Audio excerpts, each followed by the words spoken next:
In the name of Allah, who is the most beneficent and the most merciful. Dear student, Assalamu alaikum. Today we will discuss about the questions unit number 1, class 10th. आपको मालूम होगा कि गुज़श्ता 2 lectures में हमने इस chapter की translation यानी unit number 1 की ट्रांसलेशन को डिस्कस किया था बड़ी डिटेल से। उसका यानी हमने उसकी मीनिंग और जो ट्रांसलेशन थी इडियोमेटिक ट्रांसलेशन उसको हमने डिस्कस किया था। आज हम इसके आंसर क्वेश्चन को देखेंगे। सबसे पहला जो हमारे पास क्वेश्चन है वो है how where people of Mecca convinced of the रसूल जस्टिस बिफोर हिज नबूवत। और इस चैप्टर के अंदर हमने सिर्फ सल्लल्लाहु अलैहि वसल्लम के जस्टिस के बारे में पढ़ा था कि आप सल्लल्लाहु अलैहि वसल्लम किस तरह आप इंसाफ के पैकर थे, इंसाफ आदिल थे, ये चीज़ हमने पढ़ी थी। तो वहाँ सबसे पहला जो क्वेश्चन पूछा गया how where people of Mecca convinced of the रसूल जस्टिस बिफोर हिज नबूवत। हत्ता कि जब आप सल्लल्लाहु अलैहि वसल्लम का भी नबूवत नहीं मिली थी तो लोग आप सल्लल्लाहु अलैहि वसल्लम के इंसाफ से किस तरह कायल थे। तो आंसर इसका यह है the people of Mecca were convince. ये वेर कन्विंस जिस फॉर्म के अंदर क्वेश्चन पूछा गया है उसी फॉर्म के अंदर हमने आंसर लिखना है। वेर कन्विंस्ड ऑफ द रसूल सल्लल्लाहु अलैहि वसल्लम जस्टिस ऑफ रसूल सल्लल्लाहु अलैहि वसल्लम, जहाँ पर है जस्टिस इवन बिफोर हिज नबूवत। आप सल्लल्लाहु अलैहि वसल्लम की नबूवत से पहले लोग कायल हो गए थे। कैसे? Because he advise the more equitable plan for the setting a black stone. आपको याद होगा कि हमने ट्रांसलेशन के अंदर पढ़ा था कि जब हिजरे अस्वद के तनसीब का वक्त आया था तो वहाँ पर एक डिस्प्यूट खड़ा हो गया था कबाइल के दरमियान, और वो लड़ रहे थे कि उनमें से किस कबाइल ने ये जो हिजरे अस्वद है इसको वहाँ पर नस्ब करना है। तो अल्लाह के नबी ने निहायत आदलाना फैसला, आदलाना तजवीज़ दी थी। वो क्या थी? And save them from tribal conflict के मुख्तलिफ जो कबाइल थे। जब आपने वो आदलाना तजवीज़ दी थी वो क्या थी कि दूसरे दिन सारे कबाइल आएंगे और एक चादर के अंदर हिजरे अस्वद को रखा जाएगा और सब जो है उसके कोने पकड़ेंगे, यानी उसके उस चादर को सारे लोग जो कबाइल थे मुख्तलिफ उनमें से एक बंदा जो है वो हाथ लगाएगा, हर कबीले का एक बंदा। तो वहाँ पर जा कर के उन्होंने नस्ब किया था। आप सल्लल्लाहु अलैहि वसल्लम के इस आदलाना और मुनसफ़ाना तजवीज़ से लोग बहुत ज़्यादा मुतासर हुए थे और आपने उस कबीले को जो मुख्तलिफ ट्राइब्स थे उस वक्त के उनको किसी कशमकश किसी बड़े फसाद से बचाया। मोर ओवर इससे बढ़ करके as a young trader he was always just and fair in his dealings. और आप नौजवान ताजर की हैसियत से आपने हमेशा इंसाफ किया है। यानी जब आप सल्लल्लाहु अलैहि वसल्लम को नबूवत नहीं मिली थी तो उससे पहले आप तिजारत करते थे और एक नौजवान ताजर होने के नाते आपने मामलात के अंदर हमेशा इंसाफ से काम लिया। एक लोग इससे मुतासर हुए और दूसरा जो है हिजरे अस्वद का जो मामला था उसको आपने बड़े आदलाना अंदाज में उसको सॉल्व किया था। ये हमारा इसका आंसर है। क्वेश्चन नंबर 2 है कि what standards of justice did the रसूलुल्लाह सल्लल्लाहु अलैहि वसल्लम practise as head of the state of Medina. यानी रियासत मदीना, मदीना की रियासत का सरबराह होने के नाते आपने कौन स्टैंडर्ड्स, वो जो स्टैंडर्ड थे, मेयार थे, वो इंसाफ के वो कौन से आपने कायम किए। As a head of the state of the Medina the रसूलुल्लाह सल्लल्लाहु अलैहि वसल्लम practised high standard of justice. आपने आला इंसाफ यानी हर मामले के अंदर आपने इंसाफ को सुप्रीम रखा। ही डिसाइडेड ऑल केसेस, आपने तमाम मुकदमात का फैसला किया ऑन मेरिट, इंसाफ पर मबनी, एंड जस्टिस एंड इक्विटी, अदलो इंसाफ पर मबनी आपने हमेशा फैसला किया। वाइल डिसाइडिंग ए केस, किसी भी मुकदमे का फैसला करते हुए द रसूलुल्लाह सल्लल्लाहु अलैहि वसल्लम गेव नो इम्पॉर्टेंस, आप कोई अहमियत नहीं देते थे टू कलर, क्रीड और रेस, किसी रंग, नस्ल और ज़ात को आपने कभी तरजीह नहीं देते थे कि ये किस कबीले से इसका तल्लुक़ है और ये कोई गोरा है कोई काला है। इस चीज़ से बिल्कुल मुबर्रा हो करके आप हमेशा अदल व इंसाफ पर मबनी फैसले किया करते थे। ये स्टैंडर्ड थे जो आप सल्लल्लाहु अलैहि वसल्लम ने कायम किए थे कि हमेशा अदल व इंसाफ को आपने सुप्रीम रखा। क्वेश्चन नंबर है next, how does Quran describe the personality of the रसूलुल्लाह सल्लल्लाहु अलैहि वसल्लम। रसूलुल्लाह सल्लल्लाहु अलैहि वसल्लम की जो पर्सनैलिटी है, शख्सियत है, उसको कुरान पाक किस अंदाज में बयान करता है। ये हमने इस चैप्टर के अंदर कुरान पाक की आयत थी जिसका ट्रांसलेशन की थी, the Holi Quran clearly mentions the personality of the Rasulullah sallallahu alaihi wasallam की ज़ात को बड़े क्लियर अंदाज में बयान करता है कुरान पाक। इंडीड बेशक, इन द रसूल ऑफ अल्लाह, अल्लाह के नबी के अंदर, you have a good example, आपके लिए बेहतरीन मिसाल है, टू फॉलो फॉर हिम, उस शख्स के लिए जो इत्बा करना चाहता है, तकलीद करना चाहता है, who hopes for the meeting with Allah, जो अल्लाह पर यकीन रखता है कि यानी इस दुनिया में से जाने के बाद दोबारा उठाए जाएंगे और अल्लाह से मिलने का यकीन रखता है। In the last day and remembers all Allah much, और रोज़े आखिरत के ऊपर यकीन रखता है और अल्लाह को खूब याद करता है। तो उस शख्स के लिए आप सल्लल्लाहु अलैहि वसल्लम की ज़िंदगी क्या है, एक नमूना है, उसकी तकलीद कर सकता है, बेहतरीन मिसाल है।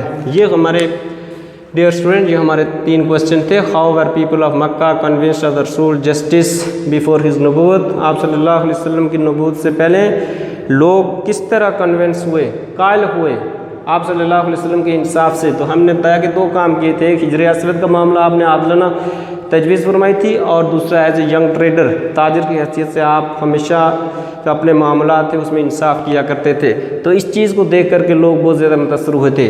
नेक्स्ट क्वेश्चन है कि what standard of justice did the रसूल वसल्लम practise as head state of Medina. तो यहाँ पर यह है कि आपने आला इक़दार, आला सुप्रीम, यानी आपने जस्टिस को, इंसाफ को हमेशा सुप्रीम रखा तमाम मामलात के अंदर, और इंसाफ, कोई भी मुकदमा आपके पास आता था तो उसका फ़ैसला करते हुए आप किसी ज़ात, नस्ल और रंग को तरजीह नहीं देते थे, आप इंसाफ पर मबनी फ़ैसला सादर किया करते थे। और क्वेश्चन 3 है, how does Quran describe the personality of the रसूलुल्लाह सल्लल्लाहु अलैहि वसल्लम, के इंडीड इन द रसूल of Allah you have a good example, रसूल वसल्लम की ज़िंदगी तुम्हारे लिए बेहतरीन मिसाल है। अगर कोई उसकी तकलीद करना चाहता है, वो शख्स जो अल्लाह के ऊपर यकीन रखता है, रोज़े आखिरत के ऊपर, तो वह अल्लाह को खूब याद करता है। ये कुरान पाक की आयत का तर्जुमा है। ये हमारे 3 क्वेश्चन थे। इसके बाद हम नेक्स्ट क्वेश्चन की तरफ चलते हैं कि नेक्स्ट क्वेश्चन क्या है।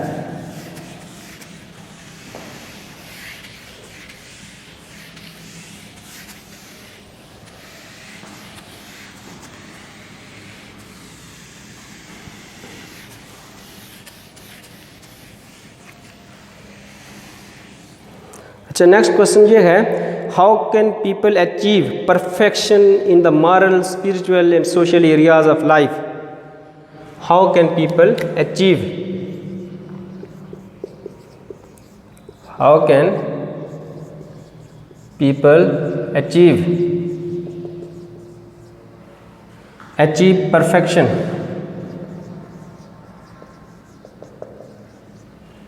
how can people achieve perfections in the moral,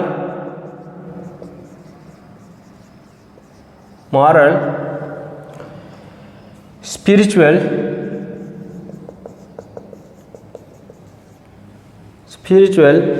and social areas of life?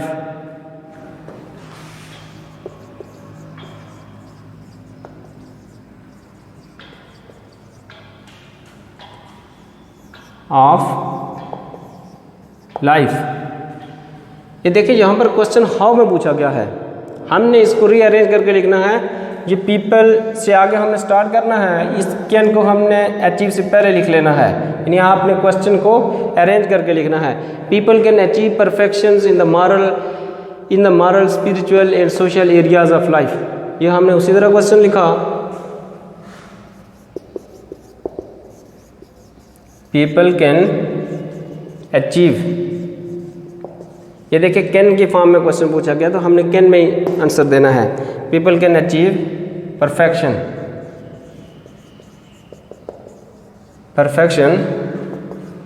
In the moral,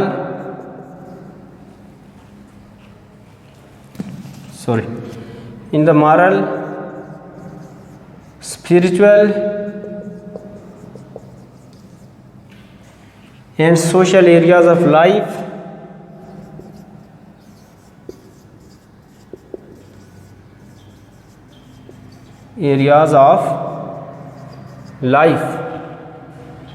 by acting upon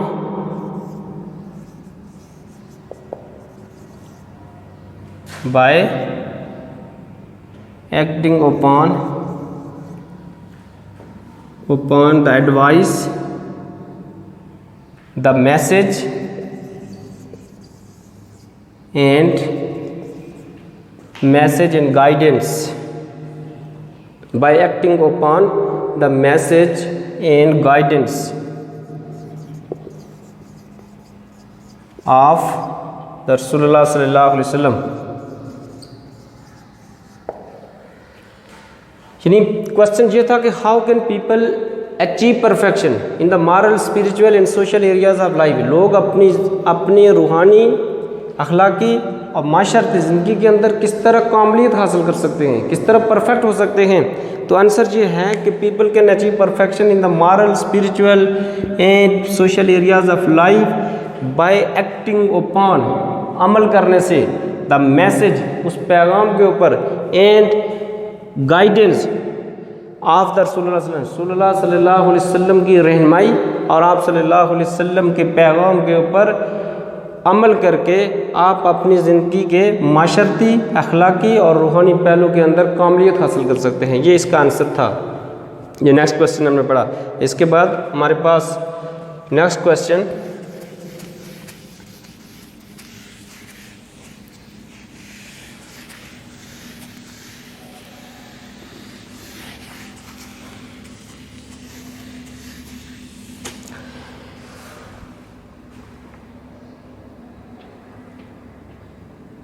next question है हाउ डिड द रसूल सल्लल्लाहु अलैहि वसल्लम set high and noble ideals.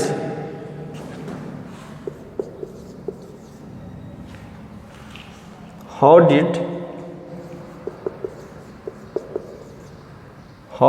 The रसूलुल्लाह सल्लल्लाहु अलैहि वसल्लम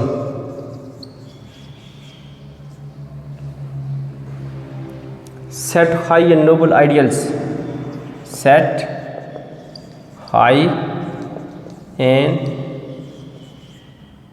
noble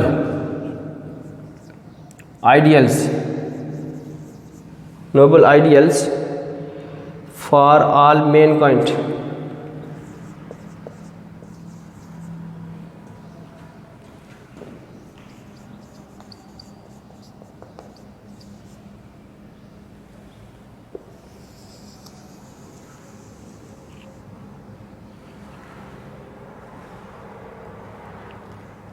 अच्छा, क्वेश्चन ये पूछा गया है कि हाउ डिड द रसूलुल्लाह सल्लल्लाहु अलैहि वसल्लम सेट, आपने कैसे कायम किए हाई, आला, एंड नोबल आइडियल्स, आपने आला तस्वुरात कैसे कायम किए फॉर ऑल मैनकाइंड, तमाम इंसानियत के लिए.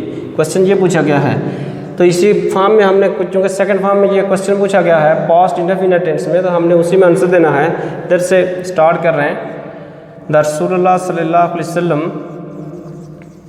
the Rasulullah sallallahu alaihi wasallam set high and noble ideals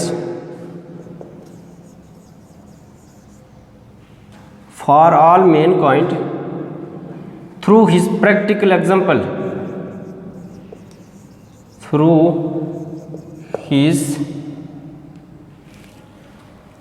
practical example.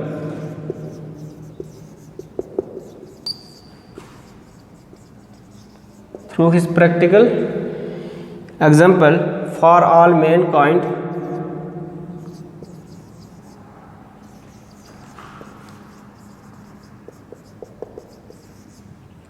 to follow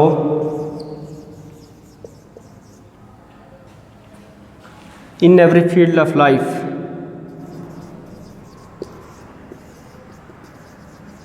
Field of life. अच्छा, क्वेश्चन ये पूछा गया था हाउ डिड रसूलुल्लाह सल्लल्लाहु अलैहि वसल्लम set high and noble ideal, आपने आला तस्वुरात कैसे कायम किए फॉर ऑल मैनकाइंड, तमाम इंसानियत के लिए. आंसर इसका ये है कि रसूलुल्लाह सल्लल्लाहु अलैहि वसल्लम सेट, यानी सेट की जो फॉर्म है ये सेट ही है. इसकी तीन फॉर्म जो है सेम है. Set high and noble ideals through his practical example, आपकी अमली मिसाल के ज़रिए आपने आला तस्वुरात कायम किए for all mankind to follow in every field of life, तमाम इंसानियत के लिए ज़िंदगी के हर शोबे में तकलीद करने के लिए आपने अपनी अमली मिसाल से अपनी अमली मिसाल के ज़रिए से आपने आला तसव्वुरात कायम किए, यानी आपने ख़ुद अमल करके लोगों के लिए एक नमूना पेश किया है। इसका मतलब ये हुआ। नेक्स्ट क्वेश्चन हमारा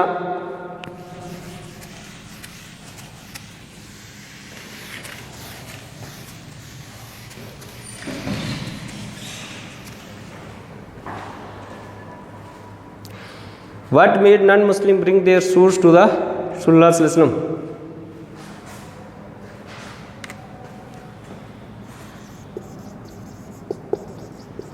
What made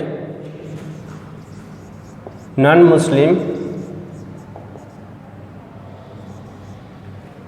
to bring their sword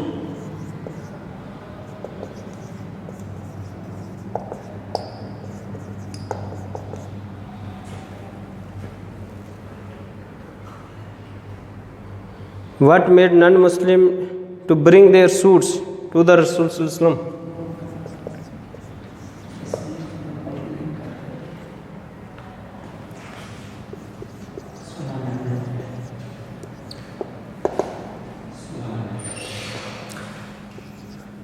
अच्छा, इसका सिंपल जवाब ये है कि वो कहता है कि वो कौन सी चीज़ थी जिसने जो गैर मुस्लिम थे उनको इस काबिल बनाया कि वो भी अपने मुकदमात जो है आप सल्लल्लाहु अलैहि वसल्लम के पास लाते थे। What made non Muslim to bring their suits to the रसूलुल्लाह सल्लल्लाहु अलैहि वसल्लम, वो कौन सी चीज़ थी कि जिसने गैर मुस्लिम आप सल्लल्लाहु अलैहि वसल्लम की वो कौन सी चीज़ थी कि जिसने गैर मुस्लिमों को भी इस चीज़ के ऊपर कायल किया कि वो ये समझते कि अल्लाह के नबी जो है वो हमेशा फ़ैसला जो है इंसाफ के ऊपर मबनी करते हैं, तो वो अपने मुकदमात आप सल्लल्लाहु अलैहि वसल्लम के पास लाते थे।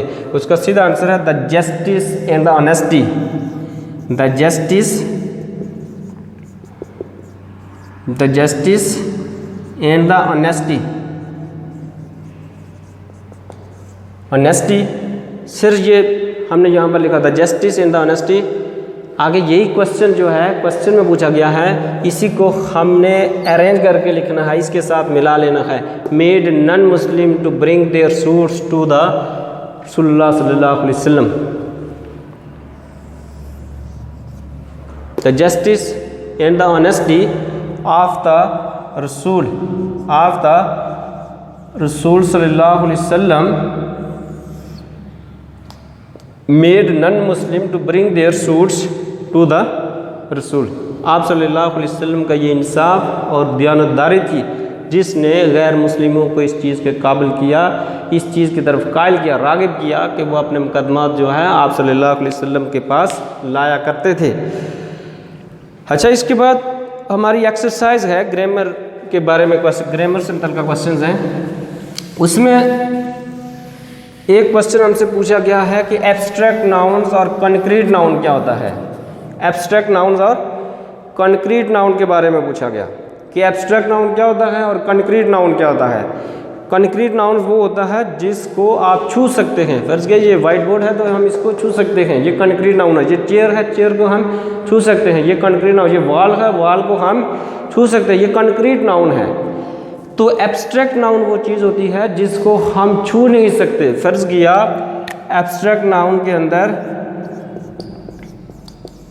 एब्स्ट्रैक्ट नाउन जिसको हम छू नहीं सकते, हमारे जो फीलिंग्स होते हैं उनको कहते हैं। फर्ज किया लव है, लव को हम देख नहीं सकते। इसी तरह हमारे पास हैप्पी है, हैप्पीनेस, हैप्पी खुशी या खुश होना, ये हैप्पी जो है इसका हम देख नहीं सकते। इसी तरह डार्कनेस, उसको हम छू नहीं सकते। यानी लव, हैप्पीनेस, फीवर, यानी वो चीज़ जिसको हम छू, थेफ्ट चोरी जस्ट एक नेम है, इसको हम छू नहीं सकते। तो ट्रूथ इसी तरह सच्चाई है, उसको हम छू नहीं सकते। ये सारे के सारे एब्स्ट्रैक्ट होंगे। कंक्रीट वो होंगे जिसको हम देख सकते हैं और छू सकते हैं। कंक्रीट नाउन, कंक्रीट नाउन फर्ज किया वॉल हो गई, ये चेयर।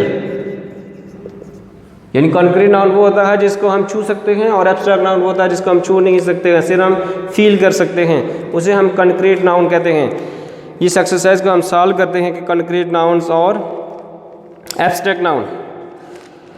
अच्छा, ये नीचे दिया गया है कि she puts in much effort, effort कोशिश, कोशिश को हम देख नहीं सकते। Into her studies as she wants to score good marks.